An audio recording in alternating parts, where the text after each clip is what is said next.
Hello, my friends, and welcome back. I'm Chisgule Gaming, and a little bit over a week ago, we saw teasers for the new civilization on Facebook saying the Mayan civilization will be the first civilization to grant a ranged buff. And now we get the full complement revealed of exactly what this civilization is going to do. And I wanted to show you this because this is what set my expectation that the Mayan civilization would be a ranged civilization, even though they aren't really known for siege stuff, right?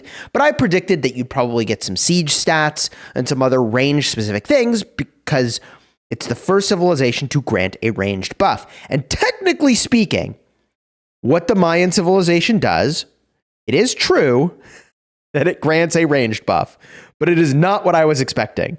The Mayan Civilization bonus increases normal damage and increases ranged normal damage. 3%, also 5% archer defense, also 10% gold gathering speed.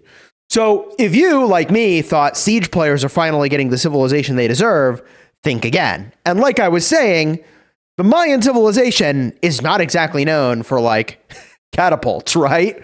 So I think they've been true to form to what the Mayans were known for, right? Normal damage, sure. I mean, that could be anybody. The archer defense, so I guess they were more of like an archer combat civ, like they were specialized in range. Is that what they did? Bow and arrow? Is that a thing that they were known for? And then gold gathering speed. So how does this civilization actually stack up? And I think it's got a little bit of an identity crisis. And the reason I say that is not to say that the devs have done a bad job capturing the spirit of the Mayans. In fact, I think they've done that great. What I would say is weird is that it doesn't do any one thing really, really, really disproportionately well. It doesn't min-max any one thing. And I'm a min-maxer. You're a gamer, you're subscribing to my channel. Of course you min-max too, right? So min-max means you push everything to the extremes. You maximize one outcome and diminish others to maximize that one outcome. And this is wacky because normal damage, hey, if we're talking smite commanders, let's go, baby. But the archers aren't smite commanders. So I, as an infantry smite player, I mean, your boy Cheese over here, I'm a smite main, okay? I'm actually infantry smite main. I'm not even an inf main. I'm a smite main, okay? And as a smite main player, I look at this and go, it doesn't do what I need because it's archer defense. So I'd rather have 5% archer health and 5% rallied army damage. Even if I'm garrisoning, I'd rather just have, did I say archer health early? Infantry health. So I just go with the 5% infantry health that I get today from Greece, and I'm chilling, all right? I get my 5% infantry health. That's better than the 3% normal damage, in my opinion. Although what's weird about this is that normal damage increases your counterattacks too, right? Like if they increased basic attack damage, that would not increase counterattack. But because they're increasing normal attack, that's a basic plus counter. So in some ways, they've given this a better buff than the Vikings have with 3% counter. But even then, Vikings have 3% counter plus 5% infantry attack. So what I'm trying to say is that even as a smite player, I look at this and go, I wouldn't use this for smite reasons, right? It's not the 3% normal. That's not enough. That's not it. And even then, if I'm rallying, Greece, 5% rallied army damage, right? And 5% infantry health is where it's at. Okay, so maybe then we look at this from the lens of open fielding. But as an open fielder, I would look at this and go, but wouldn't I rather just have Ottoman? Ottoman is 5% skill damage boost, which should apply to ranged, right? Or does it not boost all types of skill damage? I don't actually know. 5% march speed on the Ottoman Civ, and also 5% archer health. Well, health's better than defense anyways. I don't know if the skill damage applies to ranged. I would assume it does. But this distinction of like normal damage and ranged normal damage is perplexing to me. It now makes me question, like, is everywhere I've seen a normal attack damage boost, does that not apply to ranged? Now I'm like confused. I guess you're going to have to help me in the chat. Let's see how people are reacting to this. Okay, comments. First comment. Kind of annoying. This couldn't have just been siege and ranged relative. Siege needed their own civilization. This is kind of disappointing to see. Good for farm account. Gold gathering speed. Sundot goes burr, right? Like, lol, siege. So, I mean, yeah, I am hyped for the new Civ. And when I think about what role it fulfills, I think as an open field player, I think there's other Civs I would choose. Maybe this is the jam as a ranged player. You're just going to have to let me know. I would have kind of assumed maybe you just pick other Civs. Let's jump in game real quick and talk about what other Civs you might look at. So you might consider France, weirdly enough, right? It gives you 3% health and the hospital healing speed. That's an interesting starting point. I realize my restart project is, for some reason, still on France. And, like, not the worst, though. If we swing back over here, Greece is doing exactly what I said. This civilization specializes in being your infantry rally and, as it turns out, your infantry garrison. Because 5% infantry health is amazing. The rallied army damage, fantastic when you go to rally. And, like, it's so good. You get this all damage, the rallied army damage, and it is already locked as the best you can do for rally, for infantry. So 10% stone gathering speed. They could pick any bonus in the world here. Didn't need to be combat, and this is still your min-max for your infantry rally, okay? From here, and as it turns out, your garrison. Rome. Increase infantry defense and march speed and food gathering. This theoretically should have been an open field infantry civ. And I think it in some ways could still be that. It in some ways could still be that. But I think you'd almost always rather have France because you're going to have other troop types, right? March speed's very nice, though. Don't get me wrong. March speed is very, very nice. So I've played with this civ for a little bit, and it was fine, okay? Germany. Exists for training troops, then switch to something else. My perspective, okay? Same is true of Britain at this point. Or if you have a farm account that's filling garrisons and you want to have extra capacity for people to fill through your city, you use it for that, use it for training troops. Otherwise, you don't use it. Okay, France, we talked about. Okay, China, start of the game.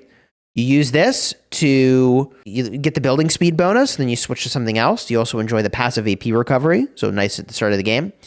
Viking, in my opinion, holds no role whatsoever. I don't think the counterattack is worth. The attack is not worth. I'd rather have 5% health any day of the week.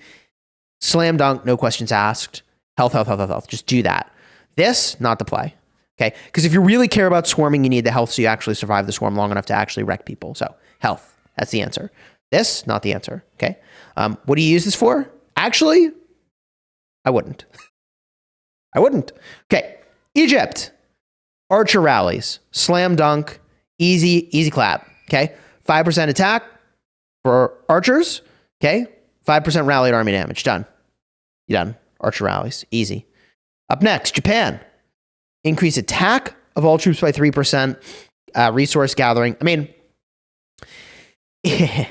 this was a gathering civ you could pick. Now, you would pick the new civ, the Mayans, for sure. Gold gathering speed. Done. All right, then you've got Korea. All right, you use this civilization for the research speed if you're a whale. You switch to it. Speed. Get your T5 on day one. Switch to another civ. And that's it. People, like, if you sit on this civ, the passive bonuses kind of suck. Like, you'd rather have many other things. So this is a civ you switch to, use it, switch to something else, done. That's it, okay? Spain, arguably for a farm account, resource production's nice depending on how you run your farms. That's it.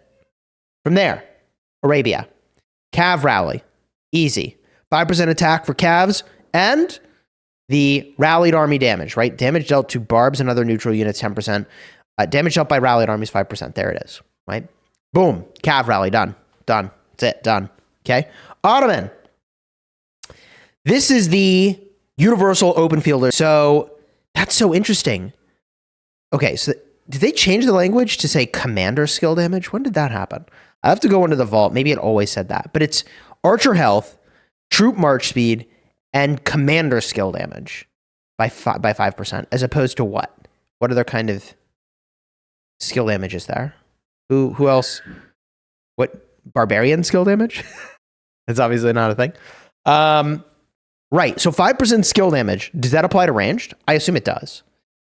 If this applies to ranged, then you probably would want Ottoman for like the march speed and the range damage, right? Well, not the range damage, the skill damage, which theoretically would apply to range. I don't know. Ranged person can respond in the comments. Let me know if that works or not. So this is your open field theme for almost everybody. And you need the archer health because archers these days are borderline. It's weird to say, but like they're so focused, they are borderline not viable in the open field. And the route they're going with healing gives them some amount of sustain, but also it's just like bringing back troops to get wrecked, which is like kind of sus. All right, and then from here, Byzantium. Cav health. Arguably, this might be your Cav Garrison pick, right? Like, this is probably what you pick for Cav Garrison for the health. And I don't think you can do better, right? And this is probably what you pick for Archer garrisoning. I mean, I suppose, gosh, maybe for Archer garrisons, you use the Mayan Civilization for 5% defense. It's not as good as health, but you get 5% defense and 3% normal attack. Is that better than 5% health? Maybe. Maybe it's better than 5% health. So maybe this is an Archer Garrison Civ? I mean, I guess it kind of depends on what Archer Garrison you're running, right? So like, if we're talking about the new Archer that heals paired with Hera does do skill damage, right? So like, health plus skill damage would actually be better for a mixed garrison. If you're in a KVK that has an artifact, and I don't know who you're using ultimately as the new sort of secondary and you go pure archers, like maybe it's a different story. Even then, like it's probably skill damage. I don't know. You could use Gorgo. That's not skill damage. I guess if you're like in an artifact KVK and you use archers, so you use the new Archer Garrison primary and you use Gorgo as the secondary with an artifact, then the new Civ is really, that's like top tier, right? That will be your best bet. I bet there's something that's cooking here. You let me know down below in the comments. If you enjoyed the vid, throw a like on here, consider subscribing. What are your thoughts on the new Mayan Civilization? Overall, I'd say the game direction has been really awesome recently. And if you haven't seen the latest updates, check the cards in the end screen, man. It's pretty good stuff.